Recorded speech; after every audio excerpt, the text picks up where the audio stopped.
O livro de Deuteronômio, no seu capítulo 15, o versículo 3º, determina um ano de descanso. E nesse versículo diz assim: se isto acontecer, quando estiver perto do 7º ano, o ano em que as dívidas são perdoadas, talvez você pense em não ajudar o necessitado. Afaste esse mau pensamento e ajude o seu patrício israelita.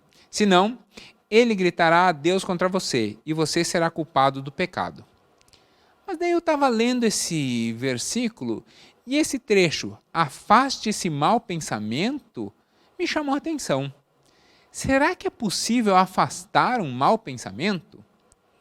Eu sou o pastor Alan, essa é mais uma Quinta Teológica. Hoje nós vamos falar sobre o pensamento, sobre a alma, sobre psicanálise com um grande amigo. Então, continua aí que daqui a pouquinho a gente estabelece a conversa.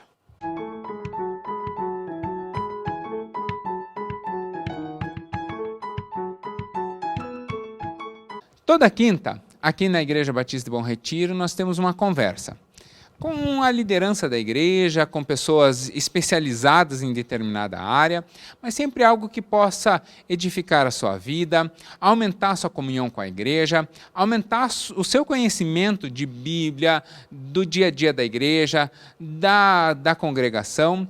Então, eu sempre tento trazer alguém que sabe mais sobre determinado assunto do que eu. Então, se você tem qualquer sugestão, se você tem qualquer dúvida, escreve aqui nos comentários e, na medida do possível, eu vou respondendo, ou vou tentando gravar assuntos sobre, ou vou procurando pessoas que saibam responder muito bem essa questão. Do mesmo modo, eu queria te convidar para toda terça, lá no meu canal chamado Teolegal, está aparecendo o endereço aqui, eu tenho uma série chamada A Bíblia Explicada. Nela, eu leio um trecho das Escrituras e vou explicando. E se você também quer conhecer um pouco mais de Bíblia, quer conhecer um pouco mais de teologia, entre em contato comigo nesse e-mail, alunoibbr@gmail.com. Nesse e-mail, eu consigo direcionar você para as turmas de EBD que tem aqui na IBBR, mesmo que você esteja fora de Curitiba, porque nós temos uma plataforma de turmas com aulas online, algumas turmas já estão andando, algumas turmas você consegue entrar essa semana já, se você quiser aprender mais sobre Bíblia, aprender mais sobre teologia, algumas turmas já estão disponíveis. Há turmas de outras áreas também, então entre em contato para ter mais informações nesse e-mail.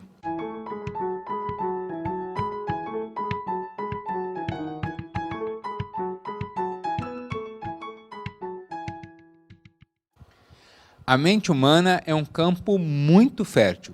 É um local incrível em que tudo pode acontecer. O problema se estabelece quando o que é realidade e o que é construção da mente não estão no seu local adequado.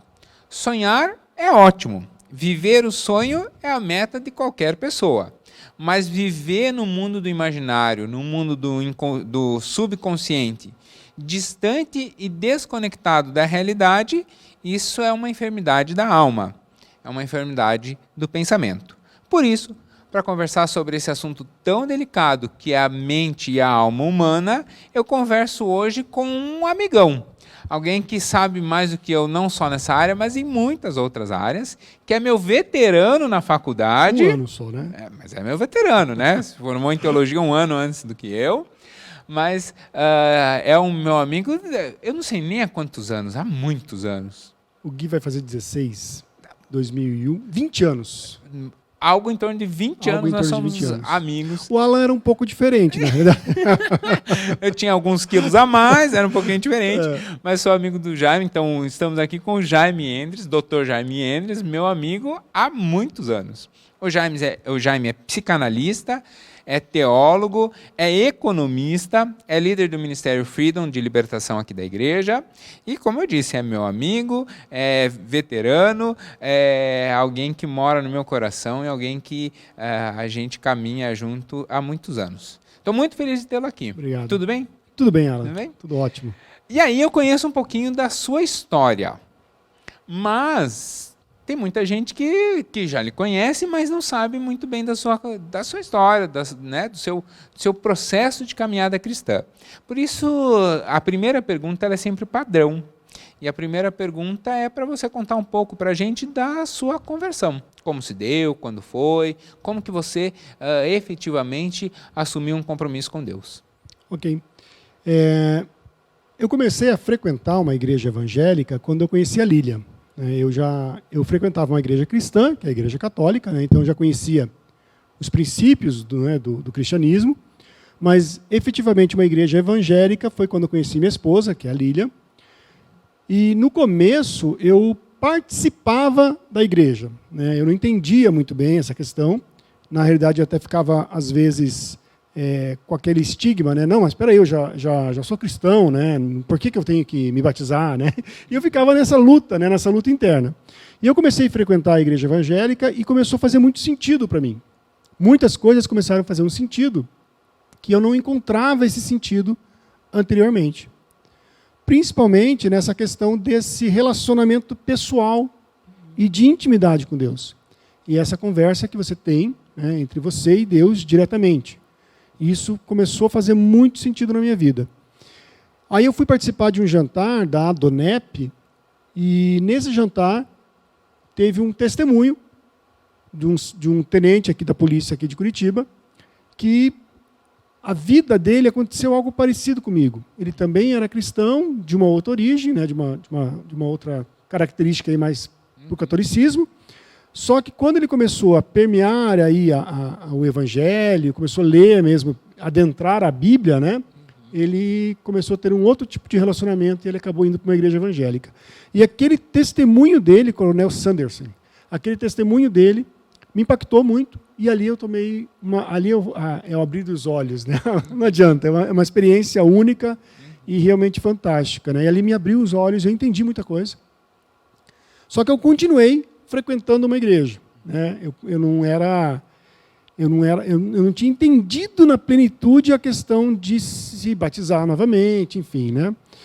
Aí um dia eu estava viajando, estava em viagem, e isso para mim é fantástico, assim, essa experiência que eu tive, né? Eu estava indo para Florianópolis, e no meio da estrada, do nada assim, mas do nada mesmo, eu ouvi uma voz falando assim, 3 coisas que você tem que fazer. E eu olhei assim, sabe? Tipo, nossa, né? Que coisa! 3 coisas. Você tem que procurar uma igreja e se fixar numa igreja. Você precisa ser batizado e precisa se envolver na obra. E aquilo foi muito forte. Eu até brinco com a minha esposa que se eu pudesse, eu parava o carro ali, me jogava no mar e já me batizava ali mesmo, sabe? Porque foi muito forte. E aí eu fui na Igreja Batista do Bacaxiri, conversei lá com o pastor Avelino, que era um pastor, né, fantástico, que ele era dessa área da Igreja do Bacaxiri. E quando eu cheguei lá, assim, pastor, tem que ser batizado. Eu disse, calma, como assim? Né? Não, tem que ser batizado. Eu fui na classe de catecúmenos, né? Exatamente. E a primeira já ia ter um batismo na outra semana, né? A primeira assim, quem quer ser batizado? Eu levantei a mão, eu quero. Aí o pastor Avelino me olhou assim, calma, menino. Calma. Vamos conversar durante a semana. Aí eu fui lá, contei a minha história, contei para ele assim, não, você tem que ser batizado. E logo após eu já fui batizado. E aí já comecei realmente a me envolver com a obra, enfim, né? Aí já começou a caminhada. Mas o processo todo foi esse. Legal. Mas quando eu lhe conheci, a psicanálise ainda não estava na sua agenda. Não. Como que a psicanálise surgiu na sua vida? Bom, na própria faculdade de economia, por incrível que pareça, né, a gente já tem uma visão muito forte dessa questão da natureza humana e da necessidade que o homem tem, né, e inclusive é um dos grandes temas da economia, né, que os recursos eles são finitos, mas as necessidades humanas são infinitas.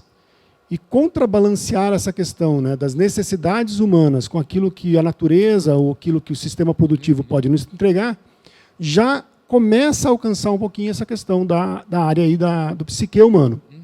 Quando eu fiz teologia, aprofundou um pouco mais. Né? Na faculdade de teologia a gente tem a matéria de psicologia, então aprofundou ainda mais essa ânsia, né, esse desejo de conhecer o humano. E aí, na igreja, eu comecei a me envolver com a questão dos ministérios da Universidade da Família, né, que é a UDF, né, que é o Veredas, os cursos do Veredas, que tratam muito essa questão da cura da alma, da cura dos sentimentos, das curas das emoções. E aí, Alan, eu comecei a me despertar a respeito disso. Sobre como os traumas humanos, eles determinam o comportamento da pessoa. Como que aquilo afeta como eu sou hoje. E eu comecei a me interessar muito por aquilo. E aí acabou vindo a psicanálise na minha vida. No começo eu até não entendia muito como que assim, um não médico pode ser psicanalista, né? E aí eu fui atrás, eu fui estudando e percebi que pode, desde que você faça uma formação específica para isso. E a psicanálise entrou assim na minha vida e na vida da Lilian também, né? Que amo isso, né? O casal de analistas aí, né? Então, tanto eu quanto a Lilian, nós estamos na psicanálise por via disso, né? Por via da cura das emoções, da cura dos traumas das pessoas. Então, aí você falou, inclusive, que a psicanálise não precisa uma formação médica para isso. É preciso uma formação, mas não necessariamente uma formação médica para isso. O que é psicanálise? A psicanálise, ela é a leitura do inconsciente. Eu vou falar de uma forma bem rápida aqui, para que todos possam compreender, né? O Freud, o Sigmund Freud, né? Ele tem uma origem judaica. Então, embora ele não fosse judeu, ele tem uma origem judaica. E isso contribuiu muito para essa arcabouço assim, de conhecimento que ele tinha. E o Sigmund Freud, né, o Freud, ele percebeu que existiam no comportamento humano determinadas situações que a gente não tinha consciência daquilo. Então ele descobriu o inconsciente. E o inconsciente, ele dirige mesmo nossa vida. Então nós fazemos algumas ações, nós tomamos aí algumas medidas, né, na nossa vida, dirigidos por esse outro ser que reina dentro de nós. Inclusive o Freud ele foi muito criticado naquela época, porque ele dizia que existia um outro senhor, né, da nossa vida, que não era nós mesmos. E isso na época foi um absurdo, né, para a sociedade local, e ele dizia um negócio desse. E então ele descobriu o inconsciente. Então a psicanálise é essa leitura do inconsciente, essa leitura daquilo que está por trás da pessoa, o que está na alma da pessoa, o que está nos sentimentos, o que está escondido na alma. Isso é a psicanálise, basicamente. E aí você consegue então fazer uma diferenciação entre psicanálise, psicologia e psiquiatria? Consigo. Existe essa diferenciação. São coisas diferentes. Vão trabalhar em áreas, alguns pontos às vezes comuns, alguns pontos muito próximos, mas são coisas diferentes. São coisas diferentes.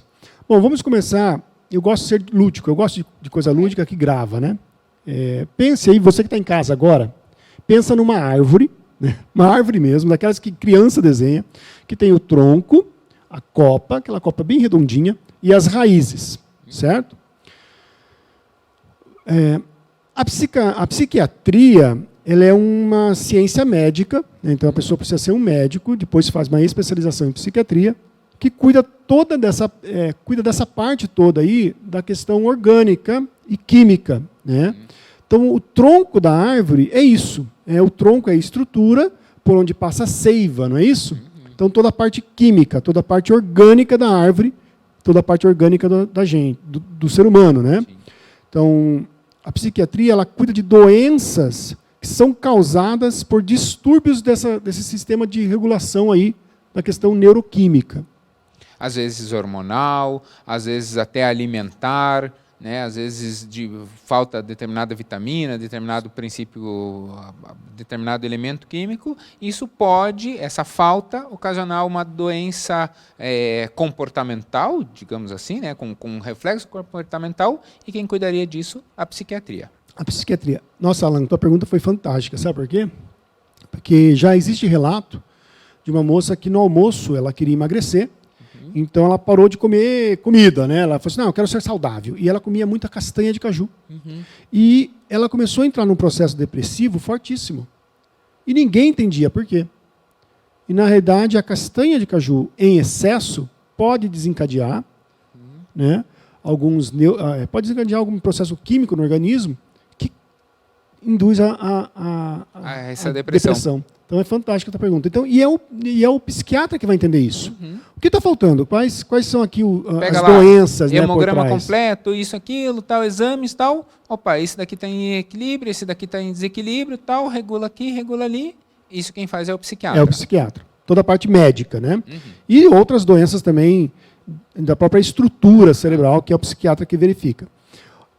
Então, tronco da árvore, para quem está em casa, nunca mais esquecer. A copinha da árvore, quando bate chuva, quando bate vento, quando vem a tempestade, não quebra alguns galhos, né?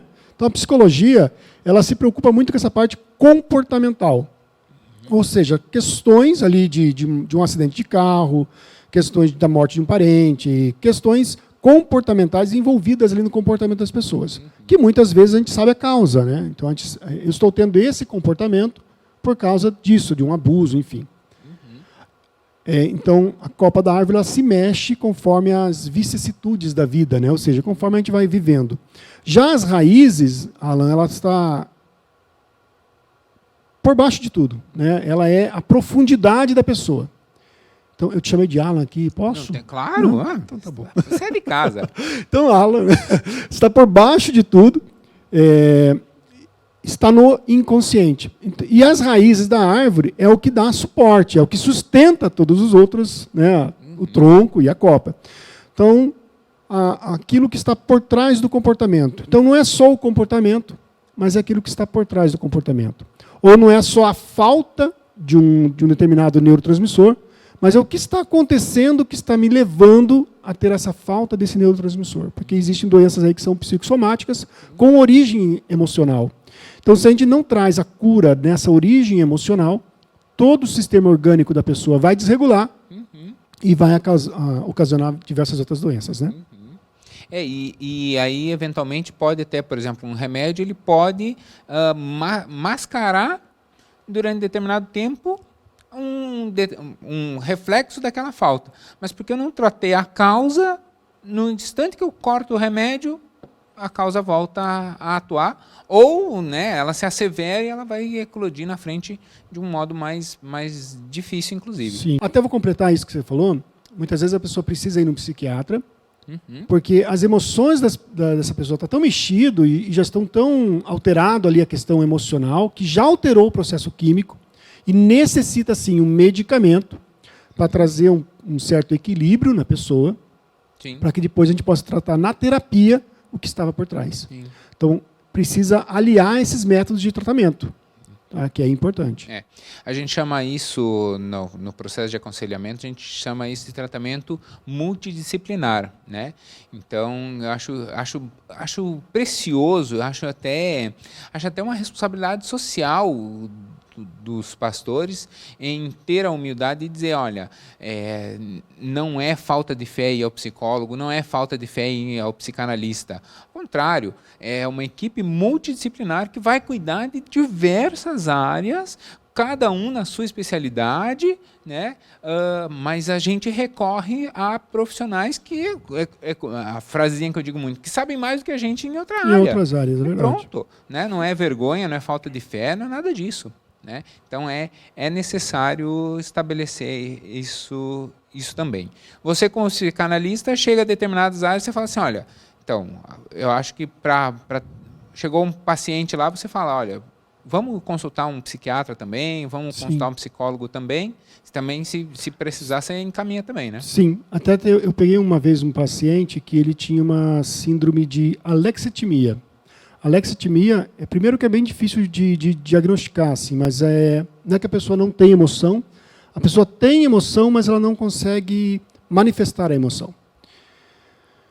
E esse tipo de tratamento em especial é a TCC que a gente chama, né, que é a comportamental cognitiva, né? Então, assim, você tem que encaminhar para alguém, para um profissional que faça isso. E geralmente quem faz isso é o psicólogo. Então, é tão importante você saber qual é o limite e até onde você pode ir.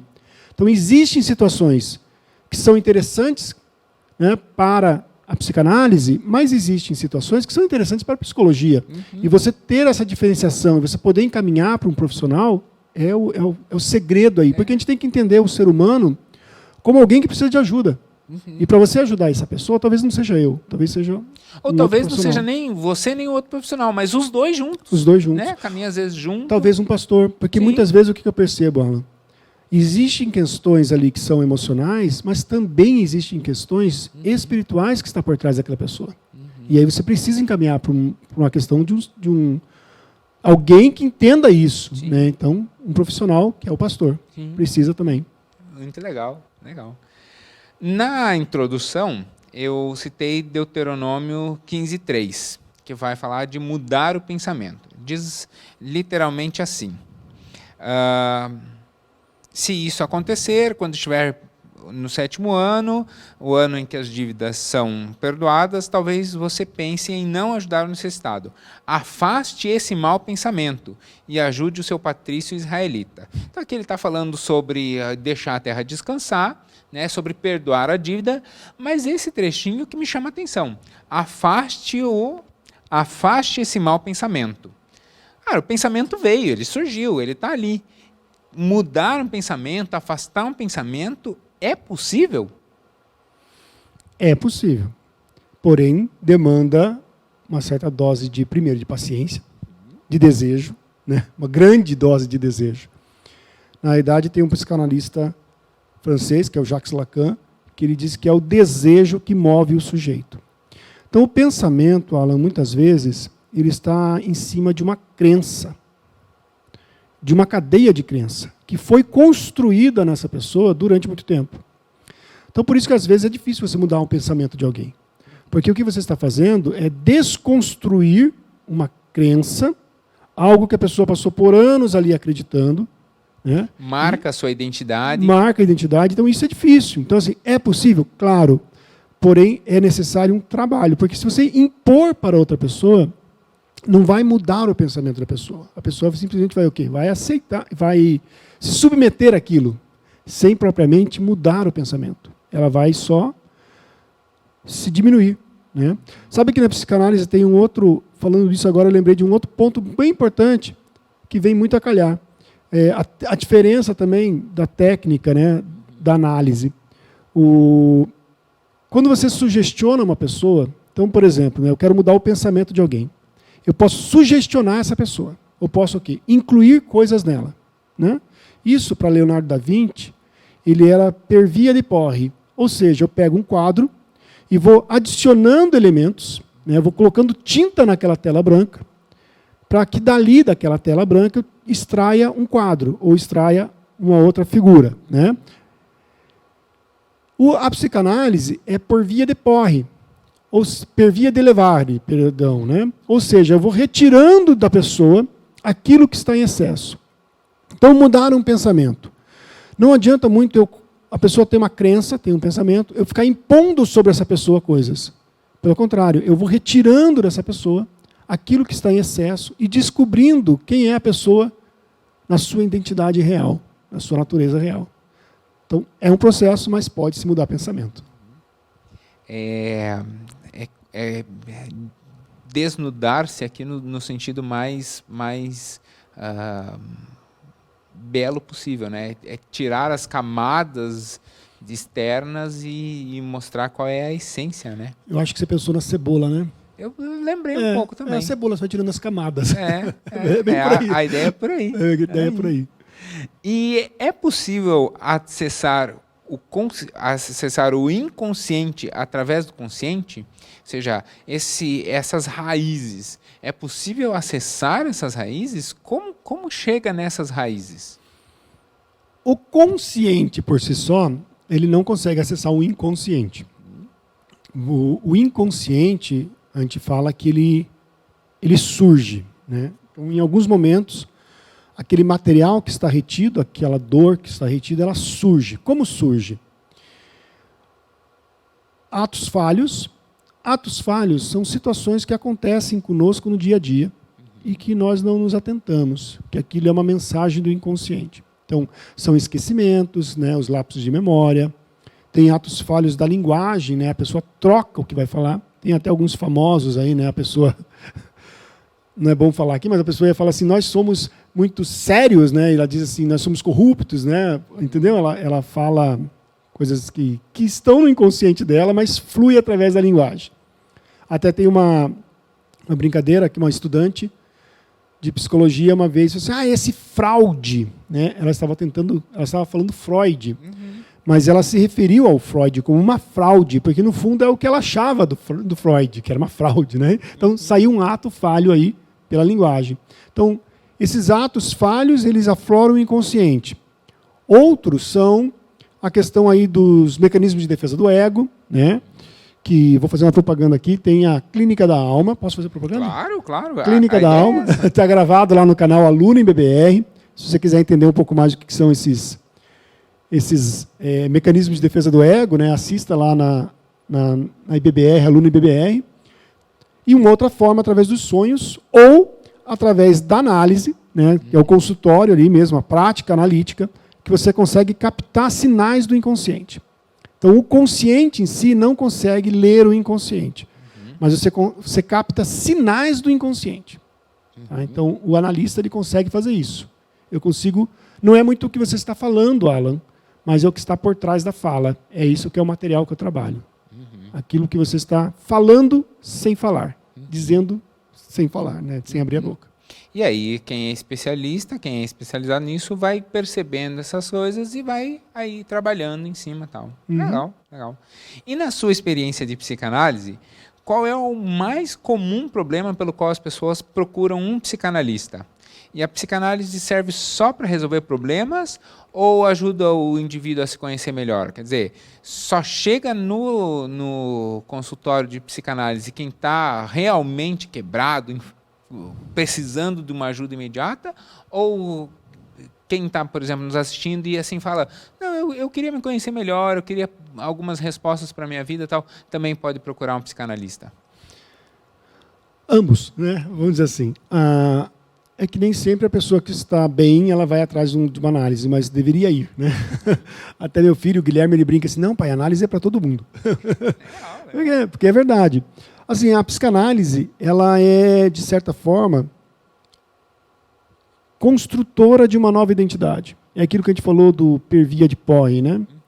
Per via de Levare, estou confundindo. Per via de Levare. A gente vai retirando de você algo que não pertence a você. Então, a psicanálise, ela consegue, através dessa terapia, da análise, te mostrar para você quem você é como uma pessoa, como um indivíduo, de uma forma que você não conhecia. Então, ela revela a sua verdadeira identidade, muitas vezes, de uma forma que nem você conhecia, nem você sabia. Então, é um processo analítico bem interessante, onde você pode, sim, fazer uma estruturação de uma nova forma de pensar, uma nova forma de agir. Mas nem sempre isso acontece. As pessoas não chegam porque elas querem crescimento, né? Sim. As pessoas chegam porque estão quebradas. E geralmente, a demanda inicial, aquilo que as pessoas chegam para resolver, na realidade não é todo o problema dela ou não é o problema dela. Elas chegam tentando resolver um sintoma. Mas a gente, muito mais do que o sintoma, eu estou preocupado com o que está por trás do sintoma. O que está levando aquela pessoa a ter o sintoma, que é a verdadeira causa dos problemas dela. Então, é isso que eu me preocupo. O que levou, por exemplo, uma pessoa a ser compulsiva por comida? O que levou uma pessoa a ter crises de ansiedade? O que levou uma pessoa a ter um comportamento sexual que não condiz com aquilo que ele realmente gostaria de ter, ou com o que a sociedade está dizendo, ou enfim. Né? Então, assim, o que está por trás? O que está levando essa pessoa a ter esse comportamento? Então, a demanda inicial nem sempre é o problema da pessoa. É só o sintoma. Então, as pessoas chegam com febre, achando que a gente vai tratar a febre, e a gente não se preocupa com a febre. A gente se preocupa com o que está acontecendo para que tenha febre. E o que é legal, porque aí você faz uma cura da causa mesmo, da né? causa. Quer dizer, é o que está na raiz. Sim. Agora, você estava falando de alguns termos aí, e tem uma pergunta aqui que é talvez até um pouco poética. O que é id, ego, superego e como amansar esses 3 leões? Na verdade, o leão mesmo, o grande leãozão, é o id. Tá? Vamos lá, vamos separar bem certinho aqui. Né? Eu vou falar de uma forma até adaptado à questão nossa aqui da igreja. Tá? Todo mundo sabe que existe aí o corpo, a alma e espírito. Né? Independente se a pessoa tem gente que é dicotomia e tem gente que é tricotomista. Mas né? Mas tem. Né? Tem. Então, assim, vamos dizer que o id é o puro desejo. pura vontade, puro eu quero, puro satisfaça os meus desejos. Então, adaptando isso para uma visão mais cristã, o id é a carne, né? Os desejos da carne. Então, o id é quando a criança nasce. A criança nasce, ela não tem percepção ainda do mundo exterior. Ela é puro desejo, puro eu quero mamar, eu quero colo, eu quero dormir. Isso é o id. Não tem esperar, eu agora, quero agora, imediatamente. eu quero desse jeito. É isso aí, é o id. Tá? Não interessa a vontade do outro, só interessa a minha. E ponto final. Com o passar do tempo, a pessoa vai desenvolvendo o ego. Ou seja, ela vai se separando da mamãe, porque no id, Alan, nessa fase, ela acha que ela é uma com a mãe. Então o bebê, ele acha que a mamãe é uma extensão de mim. E só serve para me servir. Só serve, elas têm aquele papel ali para atender todos os meus desejos. Com o tempo ele vai percebendo que não. A mamãe é uma outra pessoa. Então, se ela é uma outra pessoa, eu também sou uma outra pessoa. Né? Então, aí entra a parte da alma, dos sentimentos.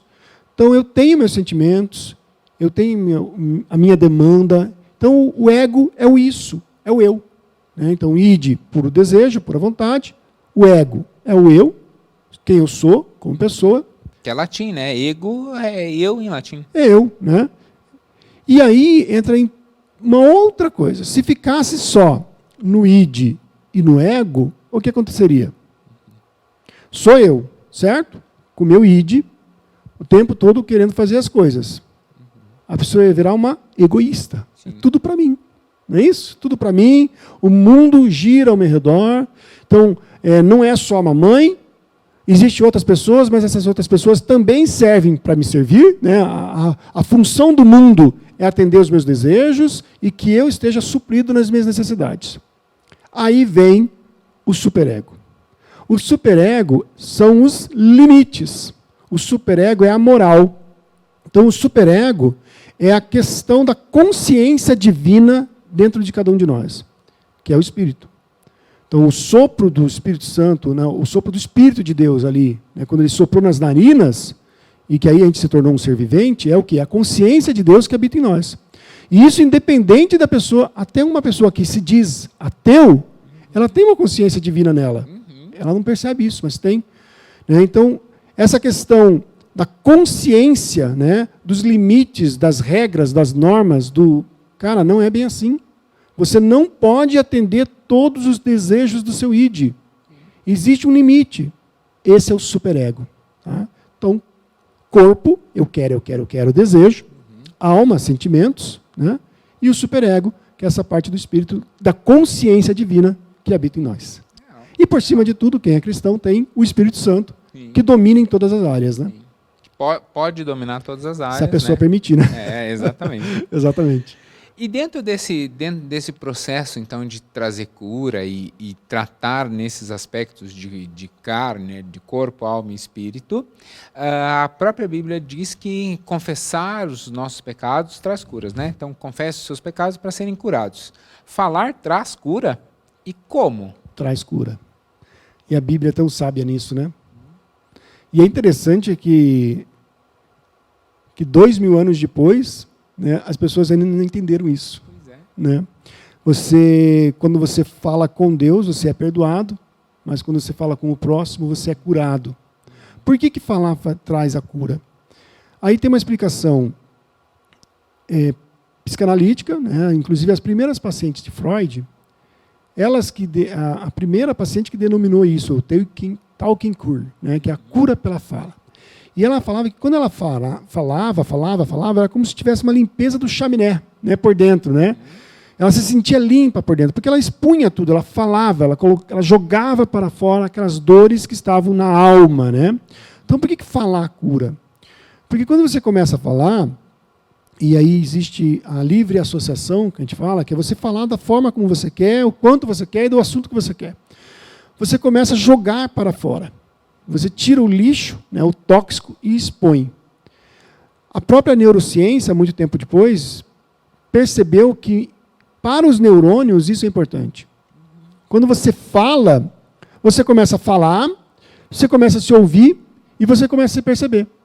Então, às vezes, Alan, o analista é interessante, né? A gente está lá, num papel de analista, e a pessoa começa a falar, e daqui a pouco ela mesma, agora eu descobri. Entendeu? Aí você fala, acho que bom, descobriu sozinha.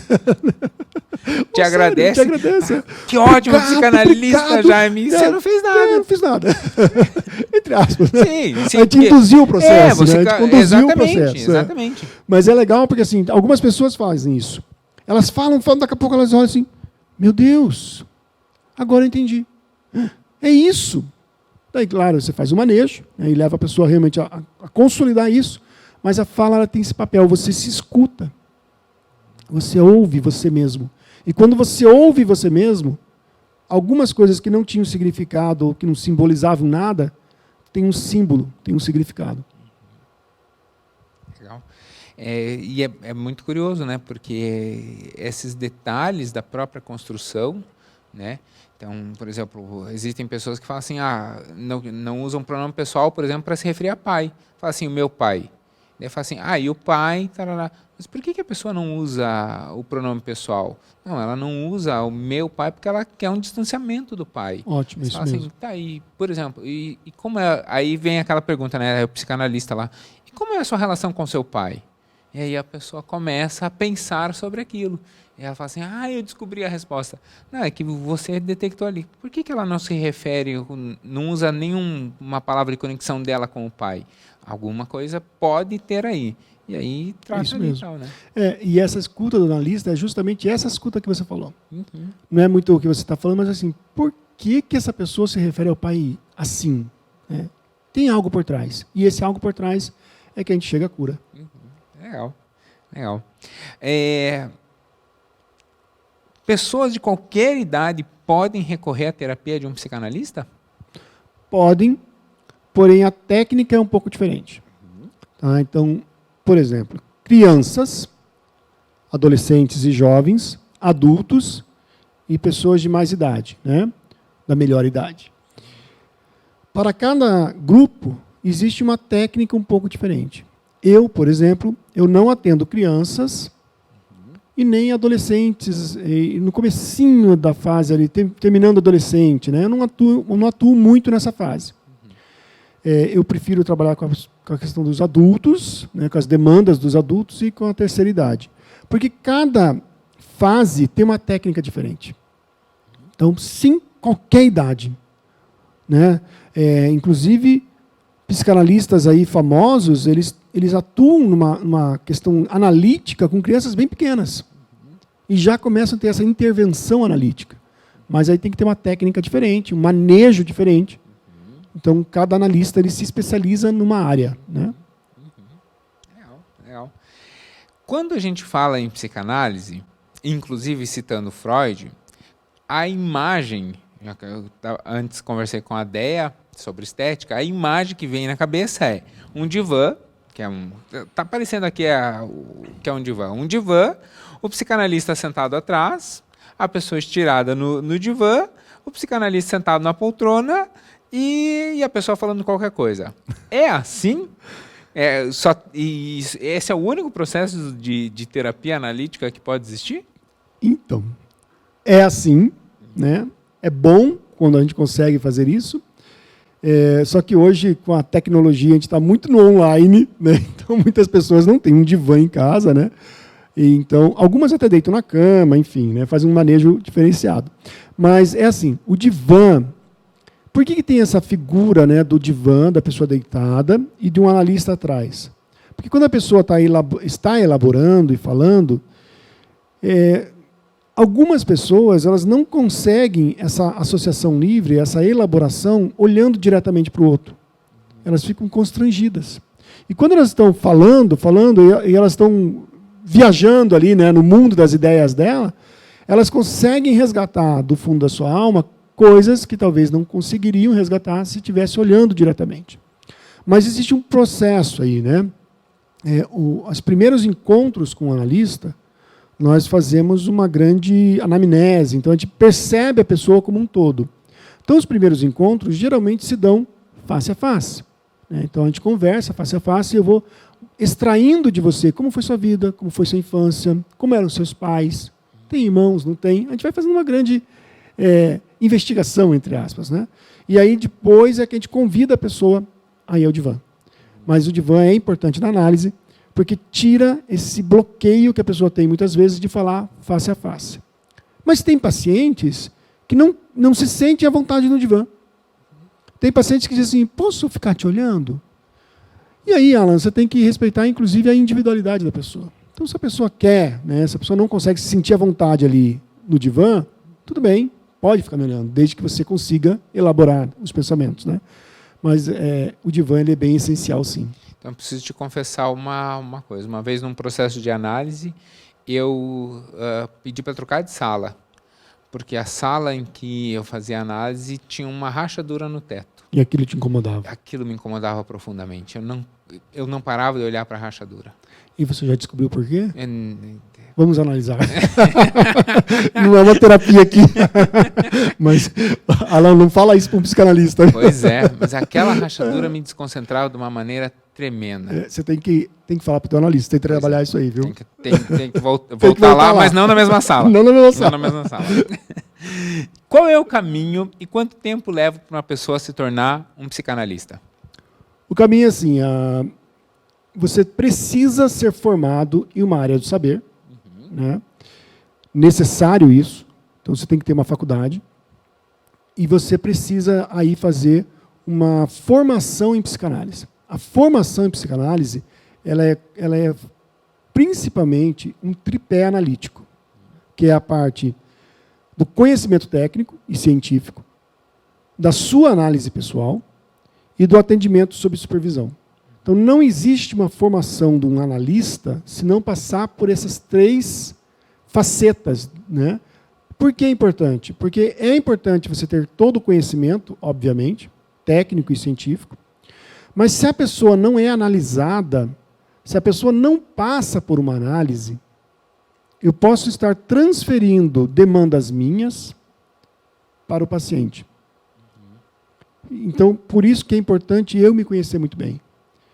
Eu estar bem estruturado emocionalmente, para que eu possa atender o outro de uma forma estruturada emocionalmente.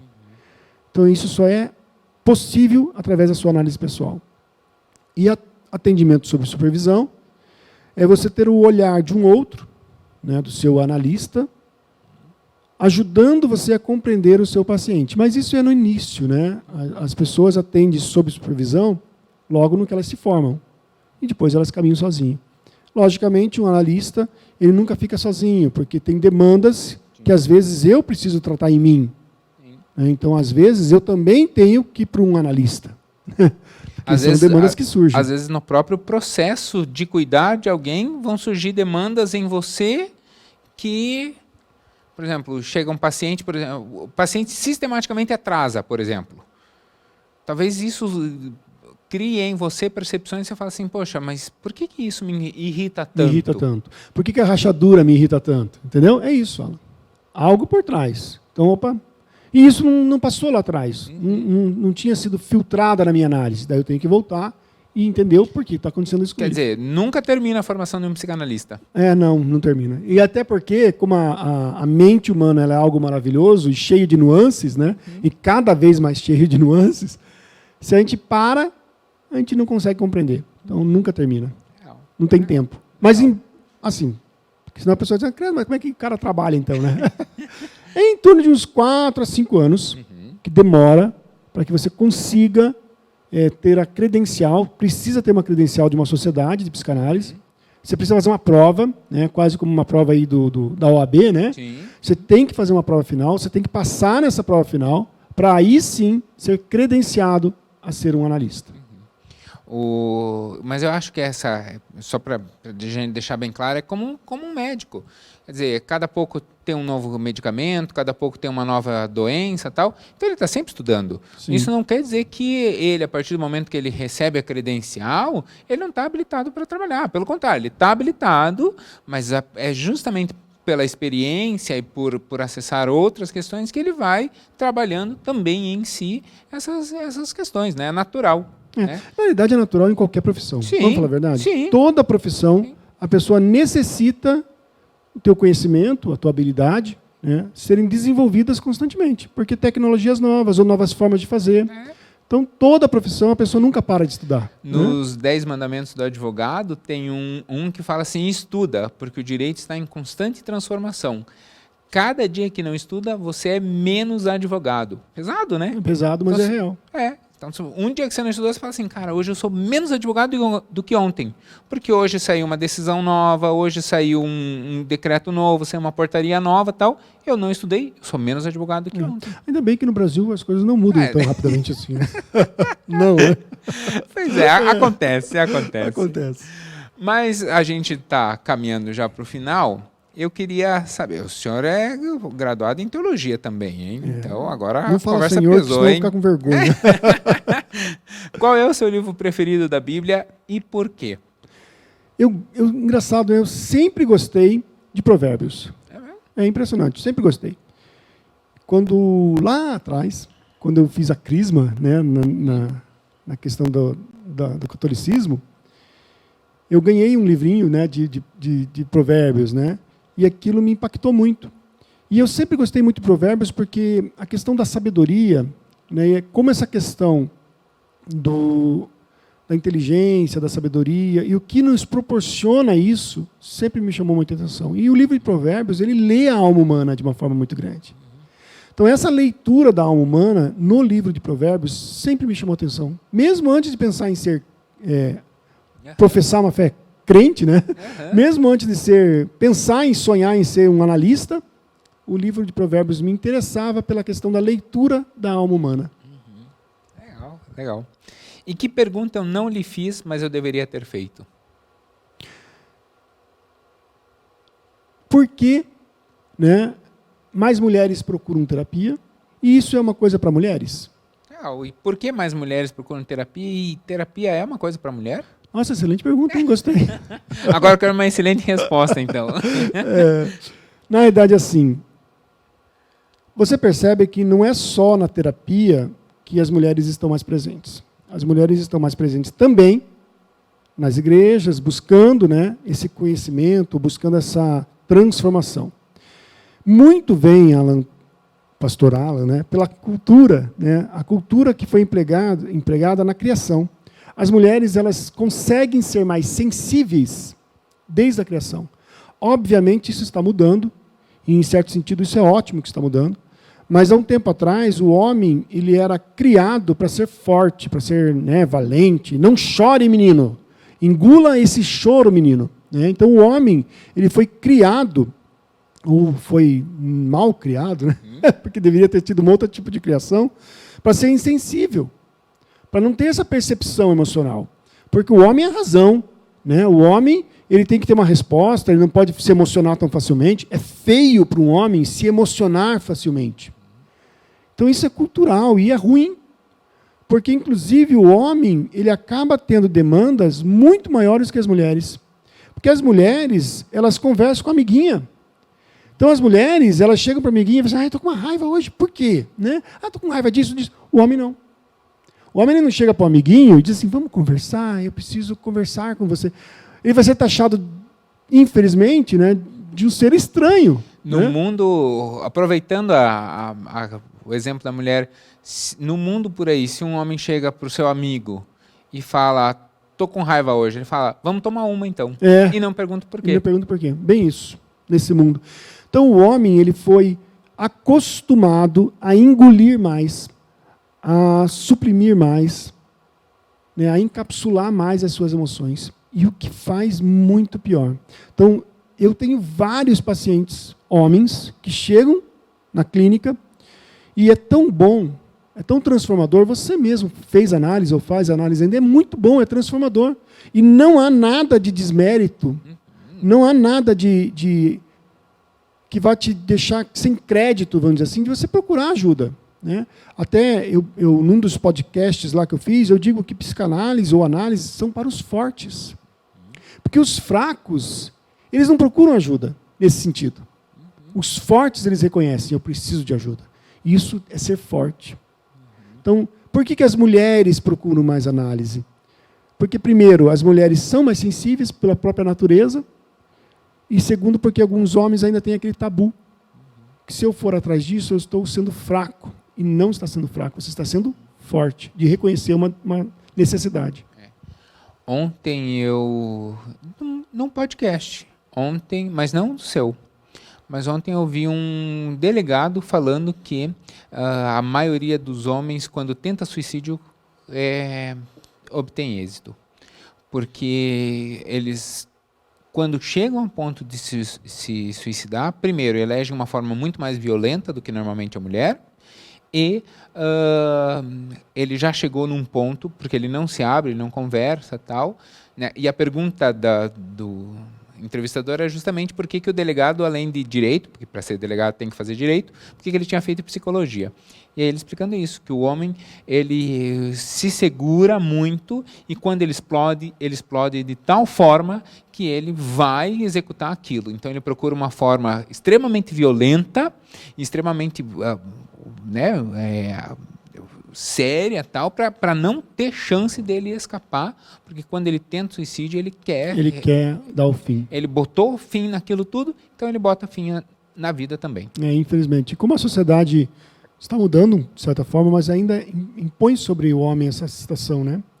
Então, homens aí que estão nos ouvindo, não tem nada de fraqueza, tá? E procurar uma ajuda. Pelo contrário.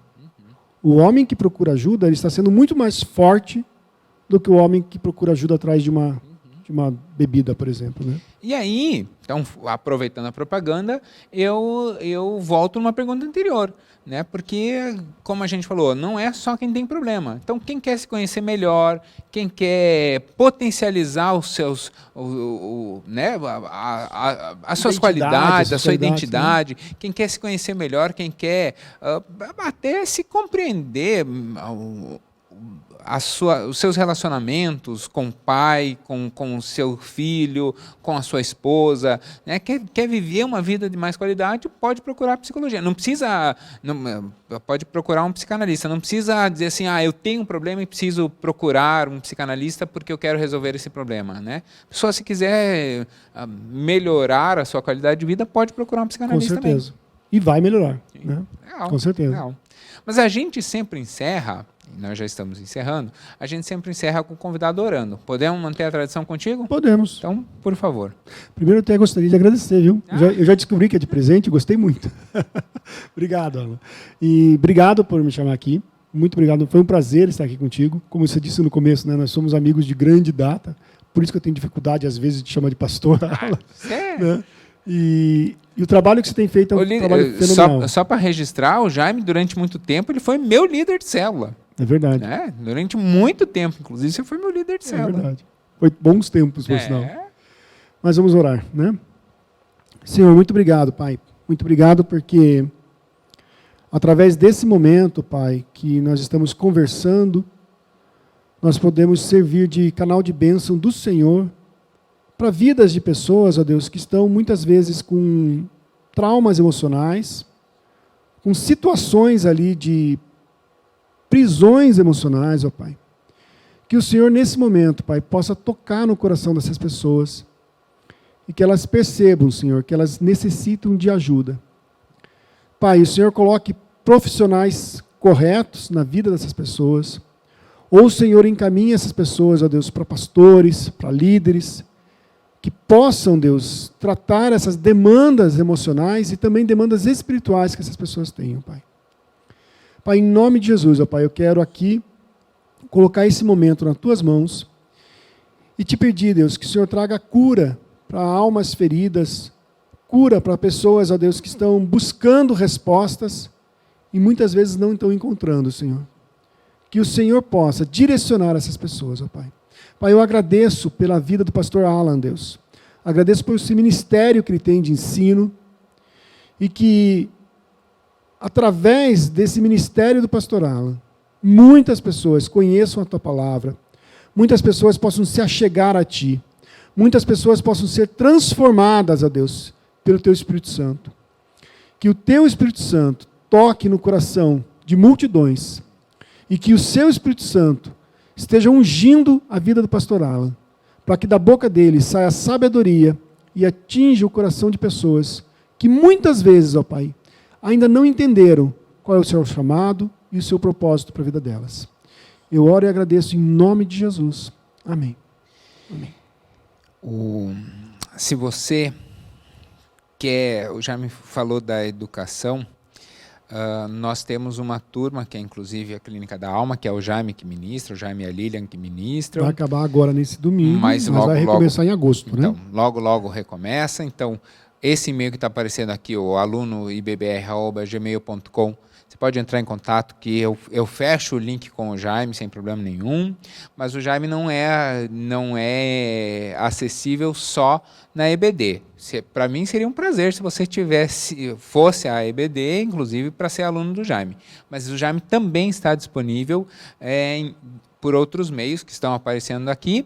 Mas eu queria indicar tanto o canal do YouTube do Jaime, quanto o podcast, né, no Spotify, Isso. que é do Jaime, quer fazer a propaganda? Vou fazer a propaganda. Então. Bem fácil. Vou aproveitar, tá? né? Tem muito conteúdo bacana no Jaime Endres Explica no YouTube ou no Spotify, também Jaime Endres Explica. Se você não quiser digitar, não precisa. Está aparecendo aqui em cima, tem um izinho aqui, ali está aparecendo o canal do Jaime, e ao final do vídeo vai aparecer para você se inscrever também no canal do Jaime. Então, o Jaime está à disposição aqui nos meios midiáticos também. Isso. É uma pessoa amiga do coração e alguém que está à disposição para servir no reino. Amém, né? obrigado. Então, se alguém precisar, fica à vontade. Meu e-mail vai aparecer aqui embaixo? Pode, coloca. É muito chique isso. Meu e-mail, meu Instagram, tudo isso, a gente coloca o número da camisa também, se alguém quiser mandar de presente. Pode. Coloca o número do sapato, a gente coloca tudo, não tem problema. Mas fique à vontade de entrar em contato mesmo, pode colocar um comentário aqui no vídeo, pode entrar em contato pelo e-mail, através do canal do Jaime também, porque a nossa função aqui é justamente trazer alívio para algumas dores, mas como o Jaime bem colocou, não é só tratar a sua dor, é fazer com que você alcance na sua caminhada níveis maiores de intimidade com Deus e níveis maiores de qualidade de vida para esse tempo que você passa aqui. Então, nossa função é abençoar a sua vida de todas as maneiras. Tanto o Teu Legal, quanto a Educação Cristã da IBBR, quanto o Jaime estão no seu ministério, estão aqui para abençoar a sua vida. Então, eu agradeço. Envie essa mensagem para outras pessoas. Envie essa mensagem. Se você conhece alguém que tem preconceito de psicólogo, tem preconceito de psicanalista, manda essa mensagem e fala, olha, escuta esse psicanalista aqui, veja ele e tal, para a gente desfazer esse mito, porque nós estamos aqui justamente para isso, para abençoar a sua vida. Então, curte a mensagem, se inscreve no canal do Jaime também, porque você vai ser edificado com isso. E deixa o seu joinha. Pois não. Né? E deixa o like, porque isso gera engajamento. As pessoas não entendem, às vezes, por quê. Quando você marca lá um joinha, o YouTube entende que esse canal ou esse conteúdo é interessante. Então, ele envia a sugestão para mais pessoas. Por isso que o joinha é tão importante. Então, deixe o seu joinha também. Isso não lhe custa nada, mas para nós tem um valor muito grande. Isso aí. Jaime, muito obrigado. Você é uma pessoa que mora no coração. Você é de casa, mano. E poder conversar contigo sobre um assunto tão importante é uma honra. É uma honra para mim dizer que eu tenho um amigo como Jaime Endres. Obrigado mesmo. Tamo aí. Gostou? Muito legal. Tá bom, e gostei muito da caneca. Essa é sua, é de presente. Essa